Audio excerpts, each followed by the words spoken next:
Assalamualaikum warahmatullahi wabarakatuh. Salam sejahtera bagi kita semua. Yang terhormat Bapak Aditya Pradana SHMH selaku dosen pengampu mata kuliah Hukum Acara Peradilan Tata Usaha Negara, serta saudara sekalian yang berbahagia.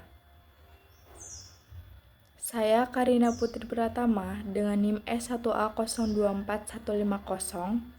Pada kesempatan kali ini, saya akan mempresentasikan mengenai analisis hukum acara peradilan tata usaha negara dalam putusan PT UN Kupang tentang penolakan pemberian izin gugatan cerai pegawai negeri sipil. Beranjak pada latar belakang permasalahan, kajian ini didasari oleh fondasi konstitusional negara kita, Indonesia sebagai negara hukum yang menganut welfare state, di mana negara wajib memberikan perlindungan hukum bagi setiap warga negaranya terhadap potensi tindakan sewenang-wenang penguasa. Untuk mewujudkan keadilan tersebut, PT UN didesain untuk mengadopsi asas keaktifan hakim, guna menyeimbangkan kedudukan rakyat awam yang berhadapan dengan tembok birokrasi. Namun pada tataran praktik penegakan hukum tata usaha negara, kita seringkali dihadapkan pada sebuah ironi yang memprihatinkan, di mana tingginya angka putusan NO atau tidak dapat diterima akibat penafsiran hukum acara yang sangat kaku. Pada kenyataannya, kekakuan pada pemenuhan syarat formil seringkali melumpuhkan hak asasi warga negara untuk mendapatkan asas keadilan. Terlalu banyak gugatan rakyat yang gugur sebelum pokok perkara diperiksa, hanya karena dalih teknis prosedural. Fenomena ketimpangan antara teori ideal dan praktik di lapangan ini tergambar secara nyata dalam kasus ini, yaitu sengketa kepegawaian pada putusan PT UN Kupang. Kasus ini menyoroti potret kelam birokrasi pemerintah daerah, di mana seorang PNS wanita yang secara faktual menjadi korban kekerasan psikis dan penelantaran dalam rumah tangganya justru dihalangi untuk memproses perceraiannya. Ironisnya, birokrasi pemerintah bukannya melindungi, justru menggunakan dalih teknis salah ketik dan melakukan penundaan yang berlarut dalam merespon nasib pegawainya. Inilah yang menjadi landasan mengapa putusan ini sangat penting untuk dibedah. Mari kita bedah duduk perkaranya terlebih dahulu. Jadi sengketa ini melibatkan penggugat Katarina Kuswindarti, seorang PNS korban kekerasan psikis dan penelantaran, tergugat Wali Kota Kupang selaku pejabat pembina kepegawaian, dan objek sengketanya yaitu surat keputusan Wali Kota Kupang tentang penolakan pemberian izin gugatan cerai. Pada tanggal 19 Agustus 2024, penggugat secara resmi mengajukan permohonan izin cerai kepada atasannya karena sudah pisah ranjang dan terus-menerus mengalami kekerasan psikis yang mengancam kesejahteraan mentalnya. Secara normatif perundang-undangan, permohonan izin perceraian PNS harus diproses dengan cepat, maksimal 3 bulan. Namun faktanya pemerintah daerah menelantarkan permohonan ini dan baru menerbitkan keputusan 10 bulan kemudian. Pada 16 Juni 2025, tergugat menerbitkan surat penolakan yang secara yuridis memblokir langkah penggugat menuju pengadilan agama maupun pengadilan negeri. Sebagai bentuk perlawanan administratif, tanggal 30 Juni 2025, penggugat mengajukan surat keberatan secara resmi kepada wali kota. Namun keberatan ini sama sekali tidak mendapat tanggapan atau sengaja diabaikan oleh tergugat.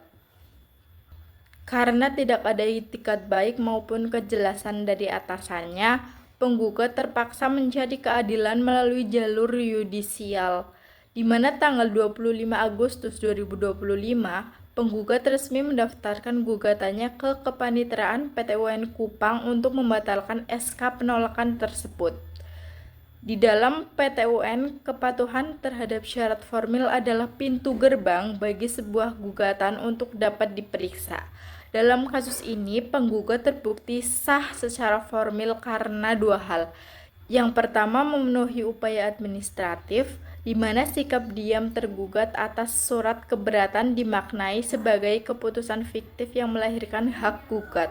Dan yang kedua, tenggang waktu menggugat terpenuhi. Jeda waktu gugatan masih jauh di bawah batas maksimal 90 hari sesuai pasal 55 Undang-Undang PT-UN sehingga tidak kadaluarsa. Namun perdebatan yang paling tajam di persidangan terjadi ketika tergugat melakukan manuver untuk menggugurkan gugatan di awal dengan mengajukan eksepsi gugatan kabur. Tergugat meminta agar gugatan dinyatakan kabur dan tidak dapat diterima semata-mata karena kuasa hukum penggugat melakukan typo atau salah ketik pada nomor sengketa. Penggugat mengetik angka 516 padahal aslinya 526. Di sini terlihat jelas itikat tergugat yang mencoba mencari celah formalitas sepele untuk lari dari pertanggungjawaban substansi. Menghadapi manuver ini, Majelis Hakim PT-UN Kupang mengambil langkah yang sangat progresif. Hakim secara tegas menolak eksepsi tergugat dan memberikan kesempatan serta arahan kepada penggugat untuk melakukan perbaikan naskah pada tahap pemeriksaan persiapan. Pertimbangan hakim ini menegaskan doktrin bahwa peradilan administrasi adalah lembaga perlindungan hukum. Kesalahan salah ketik administrasi tidak boleh digunakan oleh penguasa sebagai senjata untuk merampas akses keadilan warga negara. Setelah gugatan dinyatakan lolos uji formil berkat keaktifan hakim, pengujian beralih pada validitas material. Majelis Hakim akhirnya mengabulkan gugatan dan membatalkan SK Wali Kota Kupang karena terbukti kuat melanggar prosedur hukum dan AUPB secara terang-terangan. Pelanggaran pertama yang ditemukan oleh hakim adalah pelanggaran atas kepastian hukum akibat cacat prosedur waktu. Berdasarkan ketentuan pasal 5 ayat 2 PP nomor 45 tahun 1990 tentang izin perkawinan dan perceraian PNS, pejabat pembina kepegawaian secara imperatif wajib memutus izin cerai paling lambat 3 bulan. Faktanya terjadi penundaan berlarut selama 10 bulan. Hakim secara tajam menilai bahwa kelambanan ekstrim ini bukan sekedar pelanggaran administratif biasa, melainkan bentuk nyata dari kekerasan administratif. Pemerintah membiarkan seseorang korban kekerasan psikis terkatung-katung nasibnya dalam ikatan pernikahan yang sudah hancur selama hampir 1 tahun lamanya. Pelanggaran kedua yang tak kalah fatal menyangkut substansi pemeriksaan. Pelanggaran kedua tak kalah fatal menyangkut substansi pemeriksaan, yaitu pelanggaran asas kecermatan. Tim mediasi Badan Kepegawaian Daerah terbukti memutus hak sipil pegawai dengan cara yang amatir dan ceroboh, dengan alasan hanya bekerja melalui evaluasi di atas meja dan mengandalkan keterangan sepihak dari laporan kertas. Tergugat mengabaikan uji tuntas dan tidak mendengar dari kedua belah pihak secara berimbang. Fakta persidangan membuktikan tergugat gagal total dalam memanggil saksi-saksi independen di lapangan seperti ketua RT, lurah, atau tetangga sekitar untuk memverifikasi kebenaran dalil kekerasan psikis yang dialami penggugat. Tergugat menolak izin cerai tanpa melakukan pencarian fakta yang utuh. Merespon temuan maladministrasi, kelamanan waktu, dan cacat prosedur dalam putusan ini, saya merumuskan 2 pilar alternatif solusi yang komprehensif agar arogansi birokrasi semacam ini tidak terulang di instansi manapun. Yang pertama, pembaruan sistem integrasi berbasis SOP digital. Secara sistem, pemerintah daerah mutlak harus menyusun standar operasional prosedur kepegawaian yang tidak lagi manual, melainkan berbasis e-office digital. Sistem ini harus diprogram agar otomatis memberikan peringatan kepada BKD dan inspektorat apabila proses permohonan seorang pegawai sudah mendekati batas maksimal 3 bulan. Jika peringatan ini sengaja dilanggar tanpa alasan yang sah, sanksi disiplin harus segera dijatuhkan kepada pejabat yang memperlambat birokrasi tersebut. Secara kelembagaan, pejabat pemerintah tidak boleh mengandalkan staf administrasi biasa untuk memproses krisis rumah tangga pegawai, apalagi berkaitan dengan KDRT.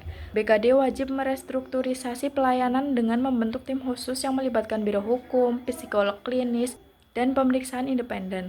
Tim ini diwajibkan oleh SOP untuk turun langsung menyentuh masyarakat, melakukan verifikasi silang kepada saksi lingkungan demi memastikan setiap keputusan pemerintah benar-benar dilandasi asas kecermatan dan perspektif kemanusiaan.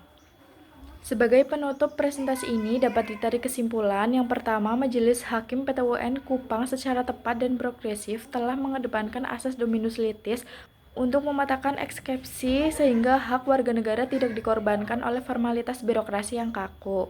Selanjutnya, keputusan penolakan izin cerai tersebut sah dibatalkan secara hukum karena terbukti cacat prosedur waktu selama 10 bulan dan melanggar asas kecermatan akibat sangat minimnya investigasi faktual di lapangan. Berdasarkan kesimpulan tersebut, rekomendasi dan saran yang dapat saya berikan adalah yang pertama, bagi hakim peradilan tata usaha negara, teruslah pertahankan dan sebarluaskan presiden hukum yang progresif. Gali terus kebenaran material secara utuh agar masyarakat tidak menjadi korban arogansi prosedur institusi pemerintah. Dan bagi pejabat pembina kepegawaian daerah, segera lakukan reformasi pelayanan internal. Anda wajib mengedepankan prinsip kehati-hatian, mematuhi tenggat waktu hukum administrasi, dan melakukan verifikasi objektif di lapangan sebelum menerbitkan sebuah keputusan tata usaha negara yang mengikat hak dan nasib hidup pegawai Anda. Demikian presentasi dari saya. Terima kasih. Wassalamualaikum warahmatullahi wabarakatuh.